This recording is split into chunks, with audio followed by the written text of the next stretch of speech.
proper number 12, Irish whiskey. Dana, welcome to London. The first thing I have to ask is, how are you coping with the accents over here? I know that's something you sometimes struggle with. Yeah. Good. It's been okay. I had a situation yesterday where I was in a room full of accents and I was having trouble hearing. The problem is that I have a hard time hearing as it is. I have a hearing problem, and sprinkle a couple of accents on there and I'm screwed. Do you remember that time that Scottish guy asked you about Pride rules? Way back in the day. I do. Anyway, well, it's great to be back in London. I think, look, we've got to travel to Abu Dhabi and stuff, but this one for me feels like the first one where we're back. Like, the world's back to normal. We're abroad, no masks, nothing like that. I don't know if you feel the same, but it's maybe finally there's a chapter turned. We're on to the next one. So how good does it feel for you to be back on the road like this? No, it feels good, and even more importantly, it feels normal here. Things feel back to normal. Nobody's torturing you, telling you to throw a mask on and all this stuff. People are just out here doing their thing, so feels good.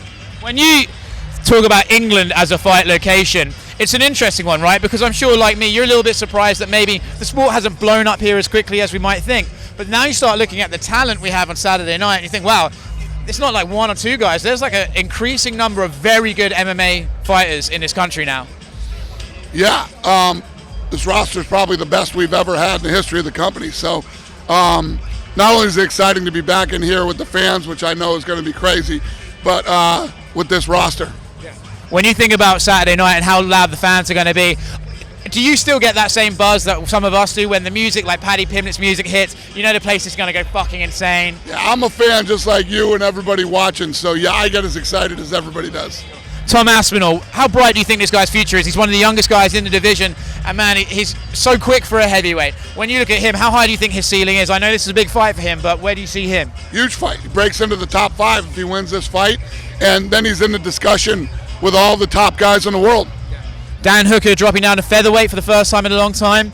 Talking to Dan myself, it's interesting how, man, that PI makes a big difference for these guys. A lot of people think, oh, how can they ever get low that weight? And he's telling me that this is as easy a cut as it is to lightweight because they have the help from the PI. With Dan, is this kind of a weird crossroads fight? Like, he lost a couple of times at lightweight. He's fighting a really good guy in Arnold Allen. Is this one of those fights where if he wins, he's right back to the top, but if he loses, we don't know what we're going to do from there? Yeah, I don't know. It's obviously an important fight for him in his career. To move down and lose would be rough. Yeah. Paddy Pimblett, I mean, he's had one fight, right? So it's sometimes we maybe put a little bit too much, like, oh, this guy. But when you see him and you see the numbers he generates, he's got that deal with Barstool. Do you see someone like, wow, this guy, his uniqueness means there's a potential star here? You can already see something, right? Well, he's already a star. And everybody keeps talking to me about what a big star he is. It's all about winning now. I mean, you got to come in here and you got to win. So, yeah, I mean, all the things that are going to be fun about Paddy, from the walk-in to the energy to this, that, it's all about the win. Doesn't matter if he loses, right? Right. I spoke to Mr. Conor McGregor the other day in Dublin, and he said something very interesting to me. He would like to fight Kamaru Usman next, not necessarily Charles Oliveira. How big could that fight be? Kamaru Usman, pound for pound in the sport. Conor McGregor, obviously the biggest star in the sport. When you think of that, your initial reaction, how big could that fight be? Yeah, it's interesting. I hadn't heard that. He's coming into Vegas. We're getting together soon, and we're going to talk, and we'll see what's next. Sounds good, though, money-wise, right?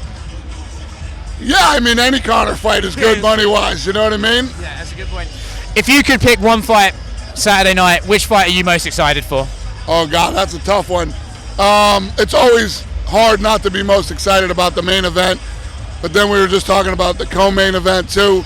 And this whole card is stacked with fighters who are undefeated or undefeated in the UFC or on 7 to 10 fight win streaks. I mean, there's a lot of good fights on this card. Dana White, thank you very much for joining me, and welcome to London. Oh, by the way, last thing, have you tried any British cuisine while you're here? Everyone likes to shit on it, but I think it's got some positives in there. I haven't yet. I had Italian last night, and tonight I'm doing Indian. I was going to say, 5 of the best restaurants in the world are in London. They just all happen to serve French food. Right. No, listen, the restaurant game in this country has changed over the last 20 years, man. 20 years ago, I came here and was eating like toast and cereal every day because the food sucks so bad. Now, I mean, the restaurants here are unbelievable. It's unbelievable. The food can be quite shit here, I'll admit it. Thank you, Dana. There are lots of ways to support our brave first responders. Drinking a rich and smooth proper Irish whiskey is one of them. For every bottle of proper number 12 we sell, a donation is made to first responders. Here's to the proper heroes. Shlánda.